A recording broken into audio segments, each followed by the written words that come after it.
Chapter 21। 5 lakh रुपए कहाँ से आएंगे। जैसे ही डॉक्टर साहब ने बताया कि पूरा खर्च लगभग 5 लाख रुपए का आएगा, प्रखर ने पौचक्का होकर कहा, 5 लाख? इतना बड़ा अमाउंट सुनकर ही प्रखर को चक्कर आने लगे। अगर उस वक्त वो अपना सब कुछ भी बेच देता तो उसके पास 50,000 से ज्यादा पैसे इकट्ठा नहीं हो पाते। जो लोग 2,000 रुपए से अपने घर के 1 महीने का खर्चा चलाते थे, वो भला अचानक से 5 लाख रुपए कहाँ से लाते। हालांकि प्रखर जानता था कि उसके पापा की हालत धीरे धीरे खराब होती जा रही थी। पिछले 2 सालों से वो अपने पापा की हालत सिर्फ खराब होते देख रहा था और उसे अंदाजा था कि एक दिन ऐसा जरूर आएगा। और फिर किडनी ट्रांसप्लांट कोई आम बात तो नहीं थी। उसके लिए डोनर मिलना, वो भी इतने कम समय में, बहुत ही किस्मत की बात थी। सच कहें तो ऐसा दूसरा मौका नहीं मिलने वाला था। ये बात प्रखर और तान्या दोनों अच्छी तरह से जानते थे। पर फिर वो ये 5 लाख रुपए कहाँ से लाते, अपने आप में ये एक बहुत बड़ा सवाल बन चुका था। प्रखर ने थोड़ी देर सोचा और फिर डॉक्टर से कहा, डॉक्टर, आप प्लीज़ उस डोनर को रोक के रखना। हम थोड़ी देर में आपस में बात करके आपसे बात करते हैं। पैसों का इंतज़ाम करना होगा ना। प्रखर इस मौके को अपने हाथ से जाने नहीं देना चाहता था। वो जानता था कि किडनी ट्रांसप्लांट के लिए डोनर मिलना कितना मुश्किल है। वो अपने पापा को किसी भी कीमत पर खोना नहीं चाहता था। उसकी ज़िंदगी उसके पापा और तान्या दीदी के आजू बाजू ही तो घूमती थी। इन दोनों के अलावा उसका था ही कौन। डॉक्टर ने प्रखर की बात सुनकर सिर हिलाते हुए कहा, बिल्कुल, और अगर आप ऑपरेशन करवाने के लिए तैयार हैं तो प्लीज़ सबसे पहले जाकर हॉस्पिटल बिल और ऑपरेशन बिल बिलिंग काउंटर पर भर दीजिएगा। मैं ये बिल्कुल नहीं कह रहा कि आप जल्दी करें, पर हाँ, एक बात याद रखिएगा कि ऐसा मौका हर किसी को नहीं मिलता। प्रखर ने डॉक्टर को धन्यवाद देते हुए उनसे कहा, थैंक यू डॉक्टर, हम जितनी जल्दी हो सके आपको बताते हैं। डॉक्टर के जाते ही प्रखर तान्या से बोल पड़ा, दीदी, हम इस ऑपरेशन को नहीं टाल सकते। मेरे पास एक छोटा सा आइडिया है। मेरी सीनियर ने मुझसे वादा किया है कि वो मुझे अपनी कंपनी में जॉब देगा। मैं काम करता हूँ, वहाँ जाकर लाइफ टाइम कॉन्ट्रैक्ट साइन कर देता हूँ। उससे मुझे जल्दी ही लोन मिल जाएगा और सब कुछ ठीक हो जाएगा। तान्या चुपचाप बैठी अपने बेहोश चाचा को देख रही थी। जब प्रखर ने उसका नाम लिया तो उसने उसकी तरफ मुड़कर उससे पूछा, हमारे पास और कितने पैसे बचे हैं? प्रखर ने मुंह लटकाते हुए उसे जवाब दिया, ज़्यादा नहीं है दीदी। हॉस्पिटल का बिल भरने के बाद सिर्फ 5,000 के आसपास ही बचते हैं। तान्या ने अपना हाथ आगे बढ़ाते हुए उससे कहा, लाओ, मुझे दो। प्रखर उसकी इस बात से बहुत हैरान था, पर उसने कोई सवाल नहीं किया। जैसा तान्या ने कहा, हमेशा की तरह उसने वैसा ही किया। उसने बचे हुए पैसे तान्या के हाथ में दे दिए। फिर तान्या ने उससे कहा, मुझे तुम्हारा बैंक अकाउंट नंबर भी चाहिए। तुम्हें ध्यान है या कहीं है तुम्हारे पास लिखा हुआ? फाइनली प्रखर ने उससे पूछ ही लिया, दीदी, आपके दिमाग में चल क्या रहा है? मेरे बैंक अकाउंट नंबर का क्या करोगी? ये बहुत वैलिड सवाल था। वो तान्या जिसके पास पैसे ना हो, वो तान्या, वो प्रखर जो ऑपरेशन के बाद सिर्फ 5,000 रुपये हाथ में होने की बात कर रहे हो। सडनली तान्या इस बैंक अकाउंट का करने क्या वाली थी? तभी उसे तान्या ने समझाया, मुझे बाहर जाना है और कुछ काम करना है। अगर तुम्हारे पास बैंक से मनी ट्रांसफ़र के लिए कोई मैसेज आए तो ट्रांजैक्शन अप्रूव कर देना। बस इतनी बात ध्यान रखना। प्रखर का दिमाग ठनका और उसने उसे रोका। फिर से कहा, दीदी आप क्या करने वाले हो? दीदी कोई पागलपंती करने की ज़रूरत नहीं है।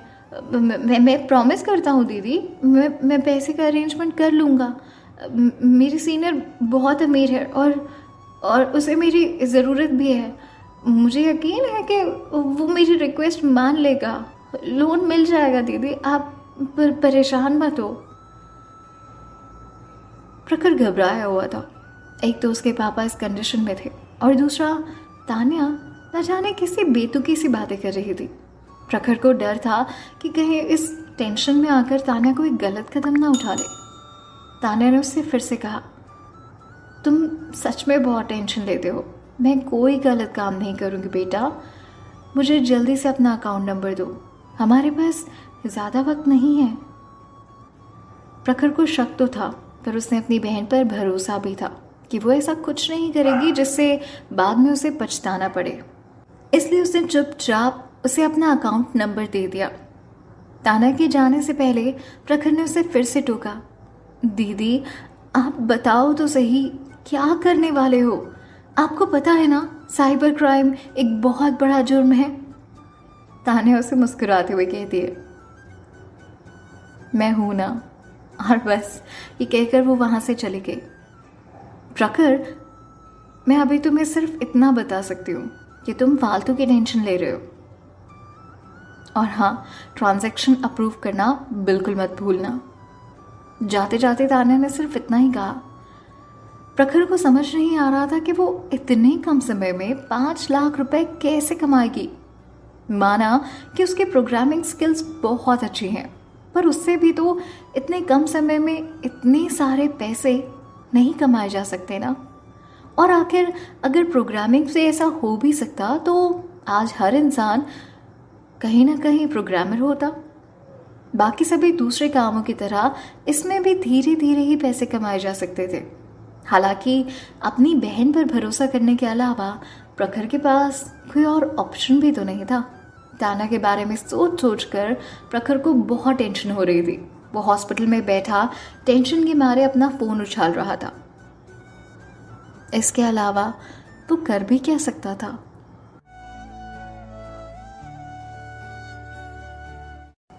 चैप्टर 22, सच में एक फलदायी रात। एक तरफ प्रखर टेंशन में हॉस्पिटल में बैठा हुआ था, ये सोचते हुए कि जाने उसकी तान्या दीदी क्या करने वाली है, और दूसरी तरफ तान्या 5 लाख रुपए के मनी ट्रांजैक्शन के लिए हॉस्पिटल से निकल चुकी थी। हॉस्पिटल से निकलने के बाद तान्या ने आसपास एक साइबर कैफे ढूंढा। उसने वहां जाकर बचे हुए पैसों से ज्यादा घंटों के लिए एक केबिन बुक किया। हॉस्पिटल में रहकर पढ़ने के अलावा तान्या ने ज्यादा से ज्यादा पैसे कमाने के तरीके भी रिसर्च किए थे। उस वक्त के ऑनलाइन जमाने में भी बहुत सारे नए नए पैसे कमाने के तरीके आ चुके थे। जैसे बहुत सारी ऑनलाइन कंपनीज उनके सिक्योरिटी प्रोग्राम्स में कमी ढूंढने के लिए हैकर्स को बहुत बड़ा एक अमाउंट प्राइस देती थी। कमी जितनी बड़ी होती थी हैकर को उतना ही ज्यादा पैसा मिलता था। इतना ही नहीं, स्पेशल ओकेजन्स पर बहुत सारी कंपनियां अच्छे प्राइज मनी के साथ हैकिंग कंपटीशन भी रखती थी। और इसी तरह तान्या ने अपने टैलेंट को पैसों में कन्वर्ट करने का तरीका ढूंढ लिया था।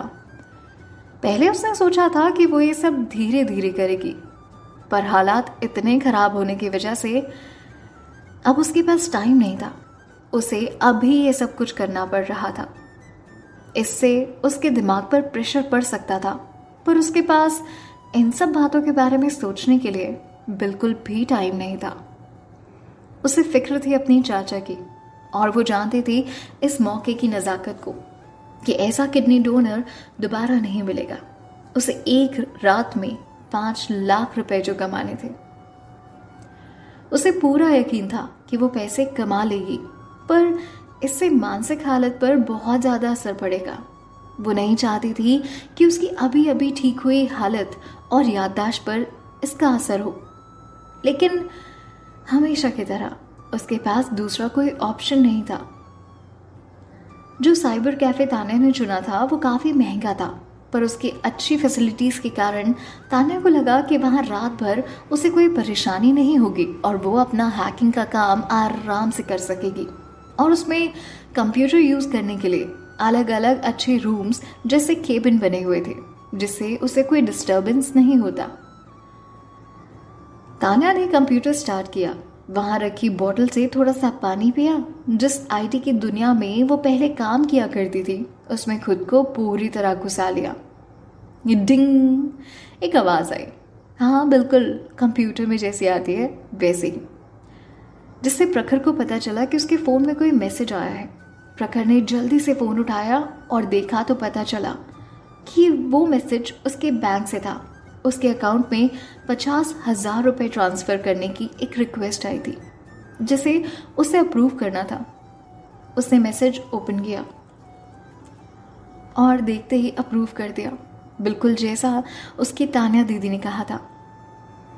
तान्या को गए हुए अभी सिर्फ आधा घंटा भी नहीं हुआ था और उसके अकाउंट में ऑलरेडी 50,000 रुपये ट्रांसफ़र हो चुके थे। प्रखर अपने एक्साइटमेंट को कंट्रोल नहीं कर पा रहा था। उसे यकीन था कि तान्या अपने मकसद में ज़रूर कामयाब होगी। उसकी एक्स्ट्रा ऑर्डिनरी बहन, उसकी बहन ऐसा क्या कर रही थी जिससे इतने जल्दी पैसे कमाए जा सकते थे। प्रखर खुशी और घबराहट के बीच में फंसा हुआ था। वो आगे के कुछ घंटों तक फ़ोन को घूरता रहा। उसे डर था कि उससे कोई बैंक रिक्वेस्ट ना छूट जाए। अगले आधे घंटों में फिर से बैंक की एक ट्रांसफ़र रिक्वेस्ट आई। उसके बाद लगातार हर आधे घंटे में उसके अकाउंट में पैसे ट्रांसफ़र होते रहे, कभी 10,000, कभी 30 और कभी 50,000। प्रखर की घबराहट और खुशी बढ़ती जा रही थी और इसी के साथ उसका अकाउंट बैलेंस भी लगातार बढ़ रहा था। उसके अकाउंट में 5 लाख होते ही उसने भागकर ऑपरेशन फीस जमा कर दी। तान्या का उस रात का मिशन एक अच्छी शुरुआत के साथ फाइनली पूरा हो चुका था। हालांकि प्रखर को अपनी बहन की बहुत चिंता हो रही थी, क्योंकि अभी तक उसका कोई फ़ोन नहीं आया था।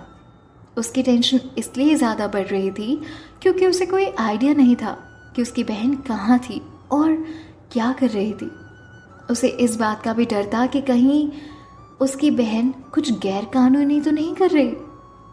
उसके पास अभी के लिए सिर्फ उसका किया हुआ वादा था कि वो ऐसा कोई गलत काम नहीं करेगी जिससे उसे ज़िंदगी भर पछताना पड़े।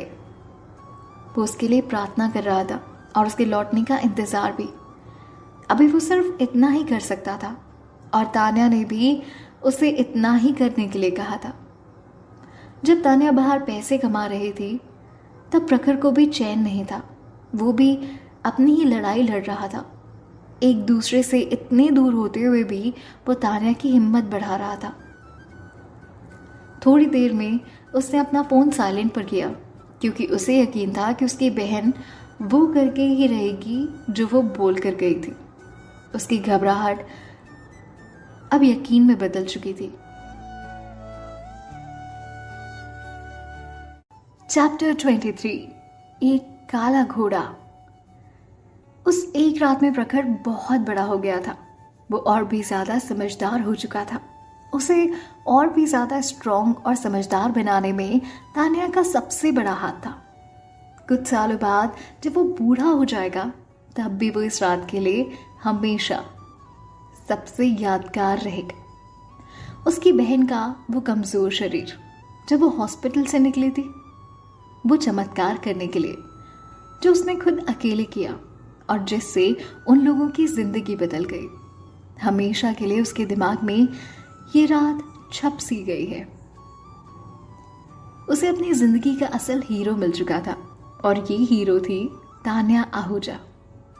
फाइनली एक लंबे इंतजार के बाद वो लंबी रात खत्म हो गई। जब उसे एहसास हुआ कि उसने ज़रूरत से ज़्यादा पैसे कमा लिए हैं तो वो बस रुक गई। उसने अपनी आंखें मसली और कैफे से बाहर निकल गई। हॉस्पिटल पहुंचकर वो अपने चाचा के बेड तक जाती उससे पहले ही उसने देखा प्रखर उसकी तरफ दौड़ कर आ रहा था। प्रखर पूरी रात अपनी बहन के लिए परेशान हो रहा था। वो कहाँ होगी, कैसी होगी, क्या कर रही होगी। पर फाइनली उसे आता देखकर उसने चैन की सांस ली। उसके पास पहुंचते ही प्रखर ने उस पर सवालों की बौछार कर दी। दीदी, आप ठीक तो है ना? आपको कैसा लग रहा है? आपकी तबीयत तो ठीक है ना? आप पूरी रात कहाँ पर थी? और ये सब आपने कैसे किया? वगैरह वगैरह वगैरह। तान्या ने थकी हुई आवाज में उससे कहा, मैं पूरी रात एक साइबर कैफे में थी। एक बात बताओ, क्या हमारे पास पूरे पैसे जमा हो गए? प्रखर उससे जल्दी जल्दी खुश होकर कहता है, हाँ दीदी, आप सच में अनबिलीवेबल हो। हमारे पास 4 लाख एक्स्ट्रा जमा हो गए हैं। तान्या ने राजेश के ऑपरेशन के लिए 5 लाख रुपए जमा करने के लिए थे। प्रखर अपनी लाइफ में कभी इतना खुश नहीं हुआ था जितना कि आज था। प्रखर अपनी चमक भरी आंखों से तान्या को घूरते हुए कहता है, दीदी, आप मेरी हीरो हो। दीदी प्लीज बताओ ना, आपने एक रात में इतने पैसे कैसे कमाए? तभी तान्या ने उससे कहा, पहले मुझे थोड़ी देर आराम तो करने दो, फिर बताती हूँ। तभी प्रखर ने तान्या को थका हुआ देखा, उसके चेहरे पर देखा। उसकी नींद भरी आंखें और आंखों के नीचे वो काले गड्ढे थे। पिछले कुछ सालों की वजह से तान्या की हालत पहले ही ठीक नहीं थी और अब वो धीरे धीरे और भी ज़्यादा खराब होती जा रही थी। प्रखर उससे प्यार से कहता है, दीदी आप जाकर पापा के साइड में रहें, सोफे पर थोड़ी देर ना सो जाओ आप। मैं जाकर आपके लिए आपका मनपसंद ब्रेकफास्ट ले आता हूँ, आप बस आराम करो, बाकी सब मैं देख लूँगा।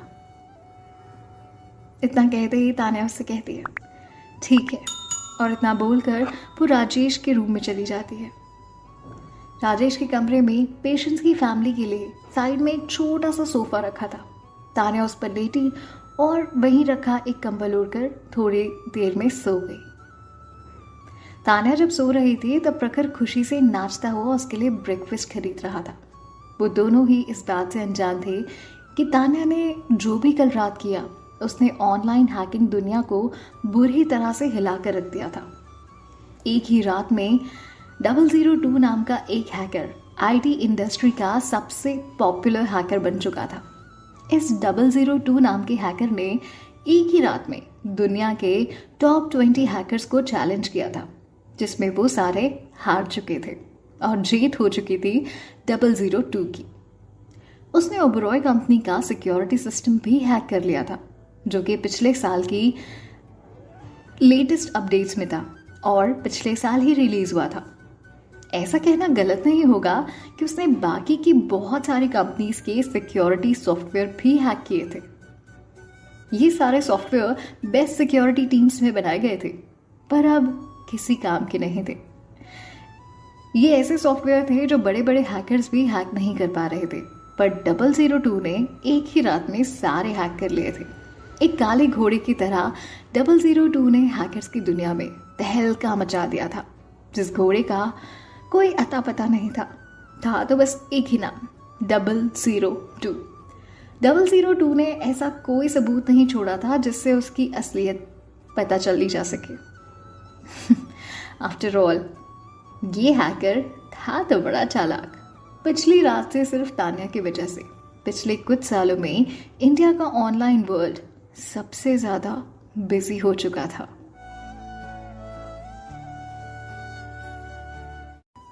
चैप्टर 24। आज पापा बहुत खुश हैं। ऑनलाइन दुनिया में तान्या की एंट्री ने सबको हिला कर रख दिया था। बहुत बड़े बड़े हैकर्स भी उसकी तरफ अट्रैक्ट हो रहे थे, और होते भी क्यों ना।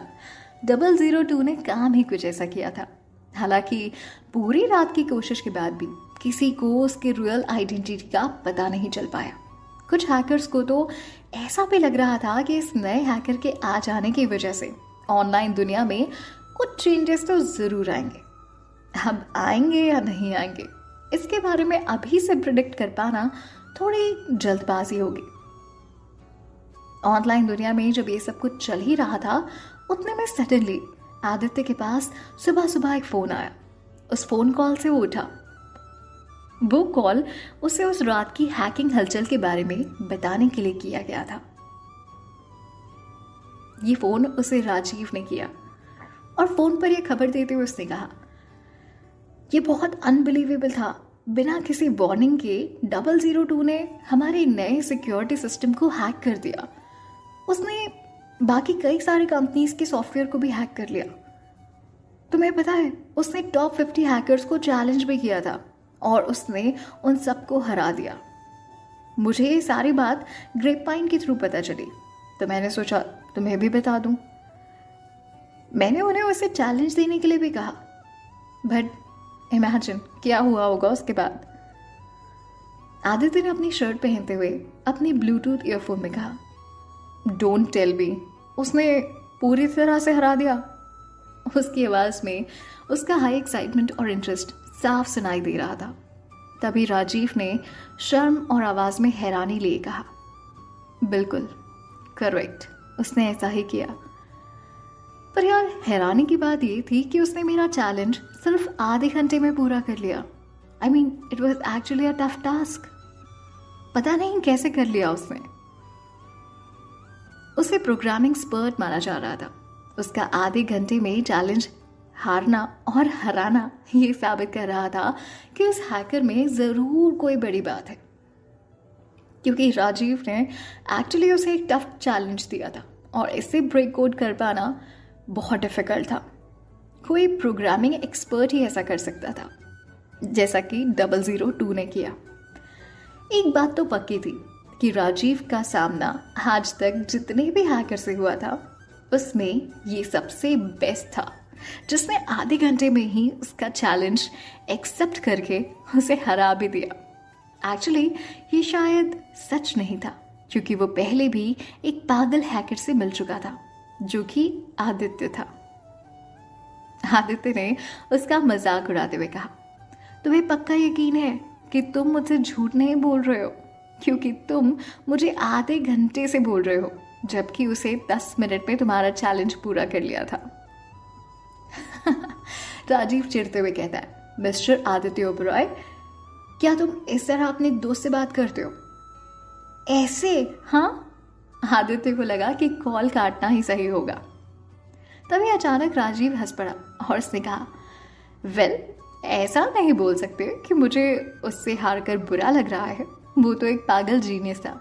हालांकि ऐसा लग रहा है कि 002 को पैसों की बहुत ज़रूरत होगी, क्योंकि उसने बातों में बिना टाइम वेस्ट करते हुए मेरा चैलेंज एक्सेप्ट किया और पैसे मिलने के बाद उसने उसके बाद कोई बात ही नहीं की। पर मैंने तुम्हारी कंपनी का नाम पर उसके लिए एक मैसेज छोड़ दिया। मैंने उसे प्रॉमिस किया है कि अगर वो हमारे यहाँ काम करने आता है तो हम उसकी मनचाही सैलरी में उसे ड्रॉप देंगे। तुम्हें बुरा तो नहीं लगा मैंने तुम्हारी कंपनी का नाम यूज़ किया? एक्चुअली इससे पहले कि कोई और कंपनी उसे ये ऑफर देती, मैंने देना ठीक समझा। आदित्य ने उसे कहा, अरे बिल्कुल बुरा नहीं, हमें 002 जैसे लोगों की ही तो ज़रूरत है। तुमने जो किया सही किया। ठीक है, अगर उसने हाँ कहा तो मैं तुम्हारी तरफ से ट्रीट। डन? वो कहता है, ठीक है, मैं तुमसे बाद में बात करता हूँ। आदित्य फ़ोन कट करके ये सोच रहा था कि आखिर ये 002 है कौन? ये तो कोई नया ही था और हैकिंग दुनिया में इतनी हलचल मचाने के बाद उसकी इम्पोर्टेंस उस वक्त पैसों से भी ज़्यादा बढ़ चुकी थी।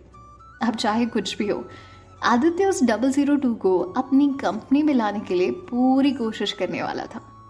ये बात तो फुल एंड फाइनल थी। उसकी इतनी तारीफ सुनने के बाद आदित्य उस 002 से मिलना चाहता था, ये सोचकर कि दुनिया में उसके अलावा इतना टैलेंटेड कोई दूसरा हैकर भी है। उसके चेहरे पर एक बड़ी सी स्माइल आ रही थी। ब्रेकफास्ट करते हुए आरिफ को अपने पापा में कुछ चेंज फील हो रहा था। एक बड़े से बोल के पीछे छुपा छोटा सा आरिफ अपने पापा को देखता हुआ कहता है, पापा अच्छा बहुत खुश दिख रहे हो, कुछ अच्छा हुआ है क्या? उसकी बात सुनकर मिस्टर एंड मिसेस ओबरॉय भी मुड़कर आदित्य को देखने लगे। आदित्य बहुत कम बात करता था। वो दुनिया को सिर्फ एक ही एक्सप्रेशंस के साथ दिखता था, इसलिए ये बताना थोड़ा मुश्किल था कि कब वो खुश है और कब दुखी। सिर्फ उसके क्लोज फैमिली मेंबर्स ही उसके मूड का अंदाजा लगा पाते थे। तभी मिसेस ओबरॉय ने कहा, आरव, तुमने बिल्कुल सही समझा, पर वो अच्छा अभी तक नहीं हुआ है, पर आज होने वाला है। तुम्हारे पापा आज अनु को उसकी वेडिंग ड्रेस ट्राई करवाने के लिए लेकर जा रहे हैं, इसलिए आज वो बहुत खुश है। आदित्य उनकी ये बात सुनकर बहुत हैरान हो गया और उसने कहा, वेडिंग ड्रेस?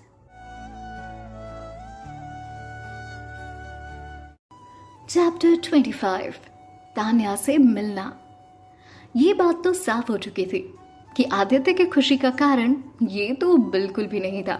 जिस हिसाब से वो वेडिंग ड्रेस बोलकर चौंका था, इसका रीजन साफ था, उसे शायद याद नहीं था।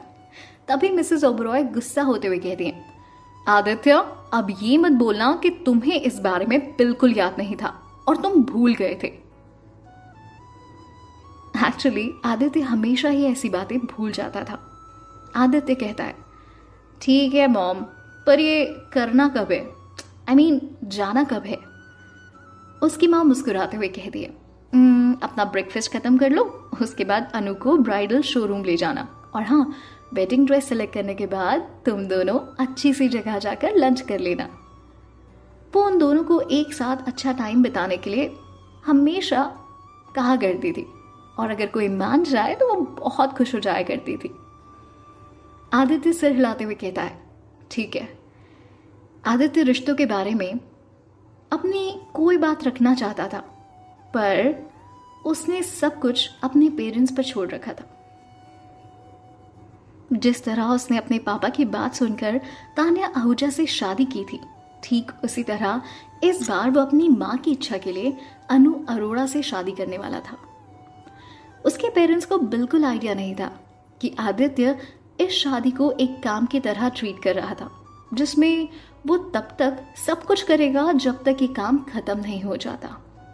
वो ये शादी सिर्फ अपनी फैमिली के लिए कर रहा था, तो शादी किससे हो, कहाँ हो, कैसे हो, इन सारी चीज़ों से उसे कोई फर्क नहीं पड़ता था। उसकी फैमिली के अलावा उसकी लाइफ में सिर्फ एक ही चीज़ इम्पॉर्टेंट थी, और वो था कंप्यूटर साइंस। वो कंप्यूटर से रिलेटेड किसी भी चीज़ को देखकर अट्रैक्ट हो जाता था। अनु के साथ होते हुए भी उसके दिमाग में सिर्फ 002 ही चल रहा था। उसे ऐसे देखकर अनु ने उससे कहा, आदित्य, तुम क्या सोच रहे हो? तुम जब से आए हो तभी से काफी चुपचाप और गुमसुम बैठे हुए हो, कुछ बोल ही नहीं रहे। सब कुछ ठीक तो है ना?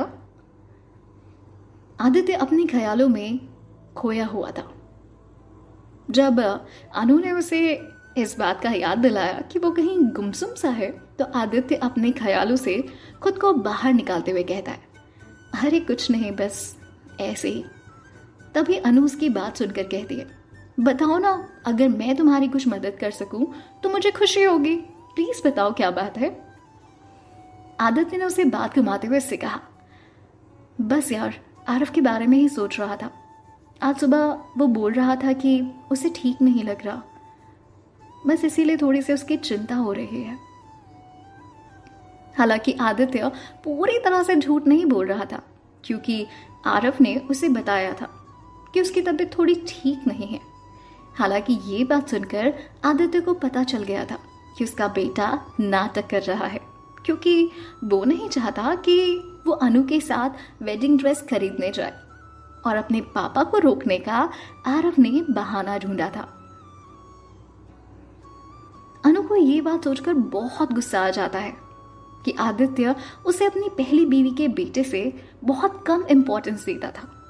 अनु चाहे जितनी भी कोशिश कर ले, आदित्य के लिए फर्स्ट प्रायोरिटी हमेशा आरव ही था। उसने बहुत कोशिश की थी कि वो उससे प्यार करे, पर उसे सिर्फ अपने बेटे की ही चिंता रहती थी, और फिर वो खुद को ये कहकर समझा लेती थी कि अच्छा है कि वो अपनी फैमिली के बारे में इतना सोचता है, आगे फ्यूचर में भी वो उसके साथ जो बच्चे पैदा करेगी उनका भी वो वैसे ही ख्याल रखेगा। और तब आरव उनकी जिंदगी में पुरानी याद बनकर रह जाएगा।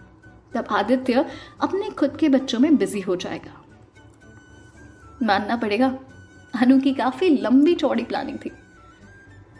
अनु को इस बात का डर लग रहा था कि कहीं आदित्य उनके लंच का प्लान कैंसिल करके अपने बेटे के पास ना चले जाए। इसलिए उसने मुस्कुराते हुए आदित्य से कहा, आदित्य तुम ज्यादा टेंशन मत लो, आरव के पास उसका ध्यान रखने के लिए बहुत सारे लोग हैं। मुझे यकीन है वो बिल्कुल ठीक हो जाएगा। You don't worry. आदित्य का आरव से ध्यान हटाने के लिए अनु ने उससे कहा, आदित्य हमारी उस दिन तान्या से मुलाकात के बाद मुझे उसके बारे में कुछ पता ही नहीं चल पाया। मुझे उसके बारे में थोड़ी चिंता सी हो रही थी। और बाय द वे, तुमने आरव को उसके बारे में बताया? तान्या के बारे में सुनकर आदित्य को उसकी बातों में इंटरेस्ट आने लगा। वो भी तान्या की हालत के बारे में जानना चाहता था कि अब उसकी हालत कैसी है, वो रिकवर कर रही है या नहीं। उसने कुछ सोच कर कहा, मैंने आरव को इस बारे में अभी तक तो कुछ नहीं बताया। शायद ये बहुत जल्दी हो जाएगा। एक्चुअली मुझे उसके बारे में पता करने के लिए बिल्कुल भी टाइम नहीं मिल पाया। वैसे अभी अगर हमारे पास थोड़ा फ्री टाइम है तो क्या हम उससे मिलने चलें? आदित्य के अचानक ऐसा बोलने से अनु हैरान हो गई। पहली बार उसे आदित्य एक्साइटेड दिख रहा था, पर उसके लिए नहीं, तान्या के लिए। उसने हैरानी से पूछा, तुम्हें उससे अभी मिलना है? आदित्य कहता है, हाँ क्यों नहीं, इनफैक्ट मुझे उसे कुछ देना भी है। शायद वो यहीं आसपास कहीं रहती है। उसकी हाँ में हाँ मिलाते हुए पास बैठे हुए स्पर्श ने कहा, आदित्य सर बिल्कुल ठीक कर रहे हैं मैम। तान्या मैम का घर यहीं पास में है, मान लीजिए कोई 10 मिनट की दूरी पर। अनु चाहती तो नहीं थी, पर उसे जबरदस्ती हाँ कहना पड़ा। उसने कहा, तो फिर ठीक है, हम उसके घर चलते हैं। स्पर्श ने गाड़ी तान्या के घर की तरफ घुमाते हुए कहा, ठीक है सर। अनु की बोलती बंद हो चुकी थी। उसके प्लान के हिसाब से कुछ भी नहीं हो रहा था। कहाँ वो एक रोमांटिक लंच प्लान कर रही थी, पर अब शायद ऐसा हो नहीं पाएगा। उन्हें क्यों उस घटिया तान्या से मिलने जाना पड़ रहा है, और वो भी अभी? गॉश। प्लस आदित्य और उसके असिस्टेंट यानी कि स्पर्श की बातों से लग रहा था कि शायद आदित्य ने पहली बीवी से पहले भी कोई कांटेक्ट करने की कोशिश की थी। नहीं तो उसका एड्रेस इन दोनों को कैसे पता? जिस कॉन्फिडेंस से आदित्य और स्पर्श ने ये बात कही है,